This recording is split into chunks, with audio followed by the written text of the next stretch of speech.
Hello, everyone. I'm here with James MacGregor, founder and CEO of eDiscovery. James and I actually met a few years ago, where we both invested in a business venture that happened to fail later on, but And not because we invested.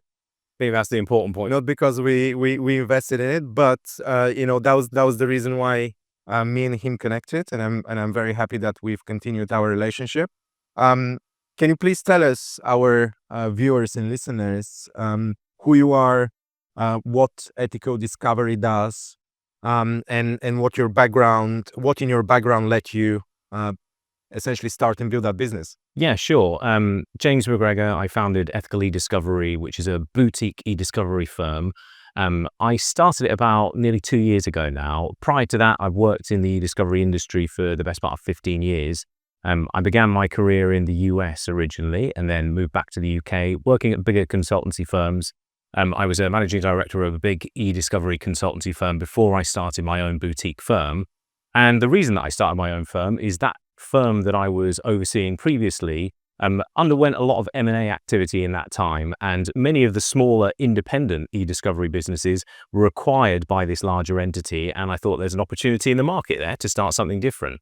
The reason that I called it ethical e-discovery, I've always had an interest in working for the underdog, and I've spent the majority of my career working on cases whereby we've been representing large institutions on the defense side, and I wanted to take those skills and I wanted to use them for good, if you like, in order to try and represent the underserved claimant side of a dispute. That's a very interesting point that you're making there. So there was the big firms that went swallowed a lot of those smaller boutique e-discovery consultancies. That created a gap in the market. Does that mean that you saw that there are a lot of inefficiencies in those larger e-discovery organizations that essentially bulked off the cost and made them unaffordable to some of the smaller claimants, if you wish, or some of the smaller sites in disputes? Yeah, exactly. That's not to suggest that those bigger firms don't do a fantastic job at delivering products. They do, but they're better equipped to service clients that are similar to them. So if you're a big bank, then you want to buy the same product in every different jurisdiction and you want another big consultancy firm that's going to serve you. But if you're a small to medium-sized law firm, maybe you're purely focused on the UK market, then there aren't many boutique providers. There are a few, but there aren't many around that can service you and are similar to your ethos and can work with you. And what I do, which some of the bigger firms don't do, is I get involved with the case teams. I try and understand exactly what the dispute is about, and I'll offer practical advice in terms of what technology is available and how we can use that technology in order to satisfy our objectives, which is ultimately to find evidence quickly that's going to help us inform our case strategy, but then also beyond that, see what we've been produced by these bigger defense firms. And that's where I draw upon some of the experience in my former life. If I see a production that's come from the other side, I'm very good at working with these firms that have less means to pick holes in what we've received, which ultimately is advantageous as we try and negotiate towards a settlement that's more favorable for our client. And who seems to care more for that? Is it in-house teams or is it law firms? I work predominantly with law firms. I do some in-house consultancy work as well, but I'd say that I think where law firms find me useful, and again, it's more those small to medium size. I work with some of the larger law firms as well, but once you get to a law firm of a certain size, chances are you've built up your own internal e-discovery department. There are many firms that do that already that you're aware of, and many of whom speak at your conferences. And in fact, Melina from Evershares being a great example, who's hosting the conference that we're going to be attending in a week or so. But for smaller to medium-sized law firms, they don't tend to have people like me who have the technical expertise, who understand the law, and so I tend to work hand in glove with them to try and put their strategy together. Some corporates find me useful, but it's more about being an extension of a case team and helping them translate the technical from the legal. And that actually leads to my next question. Can you tell us a little bit more about your eDiscovery health check and how it helps both law firms or in-house teams? Yeah, so I mean, again, I suppose drawing on the fact that there was a section of the market which was underserved, in my opinion, because you have those at the very top, the bigger firms that are working on massive disputes, for whom they already understand the technology and they have internal teams that can advise them on the process. And you have those at the very bottom, which are never going to spend the money on technology and therefore never going to invest. And you have a kind of tranche of firms in the middle who get regular disputes and need to use eDiscovery service providers, but they're not constant such that it would warrant hiring an in-house team. And what you generally find in those situations is that every case team, every time they get a dispute, will go out to the market. They will choose 3 eDiscovery service providers to bid on a piece of work. They probably won't furnish them with the information that they need in order to provide an accurate quote. And ultimately, they will just choose the cheapest.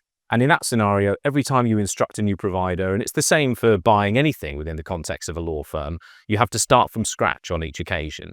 And so the health check I put together to try and target those mid-level firms who are doing things on an ad hoc basis to understand what it is that they're currently doing with a view to then making some recommendations how they can consolidate some of their buying, either with one service provider or a smaller selection of service providers, or perhaps in some cases they want to actually bring these services in-house. Now, every law firm is different. They have different management teams that want to make decisions in different ways. They may have different budgets available to them, etc. So it really depends on what happens within that team, which is why the health check is important, because it's trying to understand how your firm currently operates and then trying to make recommendations based on what's in the interest of your firm, as opposed to me coming in and suggesting this is the way that you should do things because this is how another firm does it, which ultimately means it's probably unlikely to be successful in the rollout.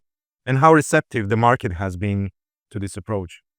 It's been really receptive, actually. So we launched the health check towards the end of last year. We sent a note out about it in December, and I've been inundated with inquiries ever since. In fact, I would say to the point whereby I don't actually have all of the available time in order to run through them. But I think lots of people want to understand, where does my law firm fit in comparison to with others? And the health check is just a way of gauging that. We're not selling you a particular course of action. We're not telling you that you need to buy this piece of software or you need to use this service provider. It's more understanding where you fit into the wider ecosystem. And are you able to share some of the findings that you personally observe? How prepared firms are, how well equipped they are, where do they kind of scale on Yeah, of the readiness yeah, sure. spectrum?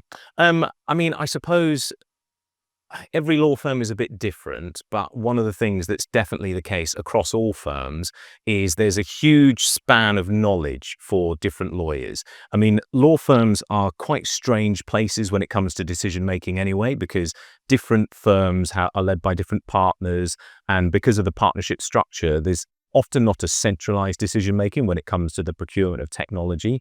And so you may have some lawyers at a firm who are incredibly sophisticated customers of eDiscovery providers, know what questions to ask, know how to negotiate, know what they're looking for, know how to project manage a project.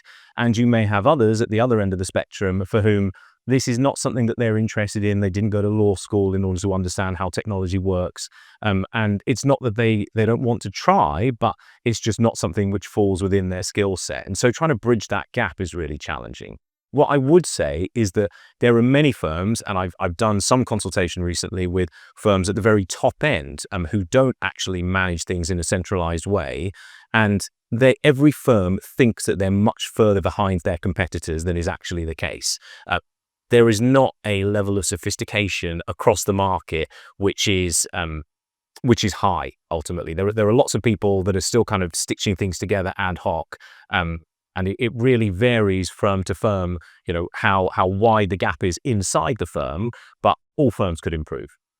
I remember doing a project back in 2017, 2018 with a discovery provider coming from the US targeting the UK market. And at the time, what we found is that there was very limited bandwidth within firms to carry any discovery work, which is um, a complete difference to how things operate in the US. Now, 8 years later, has anything changed? Do firms still rely mostly on outside e-discovery support, or do they seem to carry a little bit more of that weight internally? So I suppose there are a few things to say on that. The first is that these things are always cyclical. So I started off my career in the US market, and when I was there, many of the big firms had internal eDiscovery departments. They had internal software. And then in the 5-6 years that I worked in that market, you would see some of those firms start to purge their systems and start to remove their in-house teams. And this was kind of prior to Relativity being the ubiquitous solution that it is now. Subsequently, though, the pendulum swung back and people started to hire people in-house again, buy software. In this country, partly because litigation and disclosure is not as broad and the business is not as big as litigation and discovery in the US, but also because it's just a slightly less sophisticated market. I would say as a whole, the legal tech market in the UK is a number of years behind the legal tech market in the US. We haven't seen that adoption, but we are now, and I think we are for a few reasons. The reason that big law firms used to go out to the market and speak to large service providers was because in order to install and manage this software on your own environment, you needed big tech teams. You needed infrastructure, you needed the equipment, you needed the people, you had to manage all of your own updates and all the rest of it. Whereas now, in an increasingly cloud-based world, with products like Relativity One, with Everlaw, with Disco, etc., all of these cloud-based platforms, if you're getting that software either yourself directly from the supplier as opposed to an intermediary, a third party, it's the same software. All the management of it is done. So the barrier to entry now for law firms to procure this directly as opposed to having to go through a big service provider is much lower. And I think as a result, you're seeing more and more law firms buy direct or staff up internally as opposed to go out to some of the bigger players. I've seen I've seen also practice within all of those solutions, being Everlaw, being Disco, being OpenText, of essentially having a service business attached to those products. And in most cases, from what I've observed, is that service business, at least in that initial period of market penetration, is always a lot bigger than the product business. From your experience, how effective those service businesses attached to those eDiscovery providers are in comparative to someone like Epic or Concilio or some of those shops that have various tools under their fingerprint? Well, I mean, I think just to cite those two that you've mentioned, for example, whilst they have various tools, both of them are now pushing their own software, whether it's Sightline through Concilio or whether it's Epic's own proprietary discovery software. Because of what I mentioned about more and more software providers now moving to the cloud, you're seeing service providers try and build their own solutions because they're losing a lot of margin that they would otherwise have gained in hosting revenue themselves, because that is now being transferred to the end clients. In terms of being a services company and or being a software company, so I've always worked in services. I've worked at bigger companies that have built their own software. But for me, you should split the two because, first of all, they're very different businesses. The kind of company that you need to be in order to build a software product is not the kind of company, and it's not the same ethos you need to be in order to service a client. And one of the things that I try and do hard as a service provider is try and suggest the right tool for the job. I'm not shoehorning in a particular technology because it's my technology and I think that's the best thing and I'm going to make the most margin from it. I'm valued as an independent consultant in order to be able to say, okay, for this particular project, I would use this type of technology. And so I think clients tend to see through if you're offering them both the platform and the services wrapper around it. I mean, you're right that it's a common strategy and many people go down that route, but it's difficult to be very good at both. So I think you have to pick a horse one way or the other. But that doesn't seem to be the approach by most of those larger companies. I think that they've all taken the view that the grass is always greener on the other side. And a lot of those service companies are diving into that product development stream of events. And then a lot of those product companies are now launching services. And that, as you rightfully mentioned, it does lead to a conflict. So do you feel that a lot of customers are now feeling a little bit curious, at least, whether they're getting the best possible service for their case? And actually, that kind of leads to my next question. Ethical eDiscovery is becoming a key concern, no pun intended. And do you think that it is becoming a big concern because of the way that the market seems to be shaping up in recent years. Yeah, it's a difficult one to answer. I mean, whenever I talk about ethical e-discovery and the core principles of the business, which is to be honest and transparent, it starts to sound a bit worthy, and I recognize that. But I do think that as an industry as a whole, yeah, there are many consumers and clients who have given a service provider or a software a chance on a particular project. Again, going back to the scenario I outlined before, maybe because they bid the cheapest estimate on it, they then use that product or that service provider, and suddenly there are all these hidden charges, or suddenly the product doesn't do what it's supposed to do. And I think that's where they therefore become disenfranchised by the relationship of the market and by the way that service providers and software providers are treating them. So, yeah, I think it is important to consider. I mean, there are some fundamental commercial challenges, right? Which is most service providers make their money because they bill a lot of hours. And so to be deliberately efficient is a disincentive, in the same way that most service providers or software providers make their money by hosting a lot of data. So they will always advise you to host more data than you need to, because ultimately that's in their best interest. And I think that, yeah, many lawyers don't know when they're being told something which is not necessarily true or not necessarily the right course of action for a particular case. So I don't know. I mean, I've been in this business for quite a long time, and I think that ultimately it's your word and it's your own personal brand and your reputation that carries through.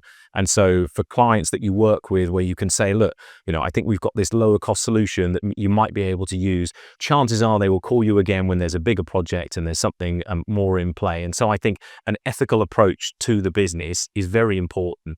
And, we're seeing that there's market share moving away from some of the institutions that have perhaps historically been less ethical. That's not to say that they've been deliberately nefarious, but maybe they've not been as transparent with their clients as they could have been, and maybe they've not always been acting in their best interest. And so that's why I think I'm starting to grow as a business and pick up more work myself. And would you say that it's almost always the choice of the outside counsel which supplier they pick, or does in-house get involved in the review and the decision when it comes to that discovery support? I think it goes back to the differences between the US market and the UK market, as you cited. In my career, historically, US clients, it's the corporate client that makes the decision. And that relates to the way that US lawyers tend to be engaged by their general counsel. Generally, a GC will engage a law firm, but it's still the GC that sets the strategy. Whereas I think in this country, we just have a slightly different professional relationship. And when an in-house lawyer hires an external legal team, they're hiring them for their advice. They aren't hiring them with a strategy that they then want to enact. And as a result, those external legal teams tend to have discretion over who it is that they choose. Now, of course, there'll be some massive corporates who will buy eDiscovery on a global level. And so they will therefore instruct that law firm that this is the provider we use, you need to use these guys. But I have a case that I'm working on right now whereby the corporate client had a relationship with a big service provider, and ultimately the law firm had the discretion to choose a different service provider because they didn't have as good a relationship with the incumbent, and they were the ones that were going to be directing the case strategy. And so the internal legal team decided it was more sensible to trust the law firm that they'd hired to make the decision. So with Future Law UK coming up, can you please tell our attendees and viewers and listeners who are the people that you're looking to engage with at the conference? Yeah, sure. And thank you again for the opportunity to speak at this. The people that I'm most interested in speaking to at the conference are either people at medium-sized law firms who are responsible for centralized procurement. So if your firm is currently buying eDiscovery software or services from a variety of disparate sources, and you want to understand how to streamline and consolidate, would love to speak to you. And then the other people I'm interested in speaking to are any partners or founders at small to boutique firms that specialize in litigation, where you're looking for someone who can work as an extension of your team. As a fellow boutique founder, I'm always interested in connecting with other boutique founders, so those contacts would be great. And do you sometimes find yourself collaborating and partnering with other discovery providers? Yes, yeah, I do. So I'm going to New York on Friday for the Legal Tech Conference, as you are as well. You're coming to my event on Sunday, for which I'm very grateful. You're coming to my event on Wednesday. Indeed I am. And part of the reason that I'm doing it is to connect with some heads of eDiscovery at big US firms, because there's a lot of opportunity for transatlantic partnership. And then even outside of the US relationships that I still hold, there are many people that I speak to who work at lots of different eDiscovery firms, both big and small, because I think we can all benefit from a shared knowledge. And I'll often discuss a problem or a project that I'm working on with some of my clients, and I'll discuss it with people that I've worked with at various other firms, and they may be able to suggest a solution that I haven't thought of. And similarly, when the shoe is on the other foot, I'd like to grow the business at a small but steady pace. And I'm interested in working on more pro bono projects. I've done some war crimes investigation work in the past. I'm now signed up to the National Pro Bono Centre. I'm trying to do more work that is important to me, and it may not be profitable, but it nourishes the soul. Ultimately, I'd like to change the relationship that law firms have with eDiscovery providers to feel less like they are an external vendor, but at least when they work with us, we are an extension of their legal team. Beautiful. Thank you very much. For anyone that's watching this but not attending Future Law UK, James will be tagged on this post. Please connect with him. If you are going to Legal Week next week, you can find James during the conference. You'll be walking the floors of Legal Week, and then the following he'll be with us at Future Law UK on the 3rd of April when he'll be chairing a panel on data defensibility. You nearly tripped me up there, but yeah, data defensibility. Would love to see all of you at some point soon. Awesome. Thank you very much. Thanks, man. Thank you.